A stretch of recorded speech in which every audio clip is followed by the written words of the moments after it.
is the only reason we can now send American astronauts into space. We have all wondered when these two would fall out, but could anyone have predicted that when it did happen, it would spiral so fast? With one tweet, a truly imploding relationship after an extraordinary escalation in the space of just a day. Time to drop the really big bomb, Musk wrote. Donald Trump is in the Epstein files. That is the real reason they have not been made public. Have a nice day, DJT. And then, mark this post for the future. The truth will come out, Musk wrote. The spiral had begun hours earlier, before those remarkable comments. It was in his lunchtime meeting with the German Chancellor that President Trump was asked about his old pal's criticism of the massive spending bill the president is trying to push through Congress. I'm very disappointed in Elon. I've helped Elon a lot. Musk hates the bill. It will raise the country's debt, he says, and he has been publicly critical of it. I'm very disappointed because Elon knew the inner workings of this bill better than almost anybody sitting here, better than you people. He knew everything about it. He had no problem with it. All of a sudden he had a problem, and he only developed the problem when he found out that we're going to have to cut the EV mandate, because that's billions and billions of dollars, and it really is unfair. Musk was watching, of course he was, and he shot back on X, of course, to his 220 million followers. Whatever, he wrote.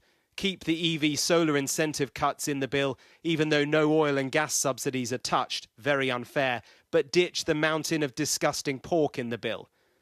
He went on, in the entire history of civilization, there has never been legislation that is both big and beautiful. Everyone knows this. And then the kicker. Without me, Trump would have lost the election. The Dems would control the House, and the Republicans would be 51-49 in the Senate. Trump's response: Elon was wearing thin. I asked him to leave the White House. It didn't look that way on Friday, when the farewell seemed to be a fond one. Elon's service to America has been without comparison in modern history. Now Trump is saying this: the easiest way to save money in our budget, billions and billions of dollars, is to terminate Elon's governmental subsidies and contracts. I was always surprised that Biden didn't do it. And now Musk is musing with a poll whether it's time to set up a new political party. And then, late in the afternoon, the wheels came off. We do not know quite what Musk is alleging with his reference to Jeffrey Epstein.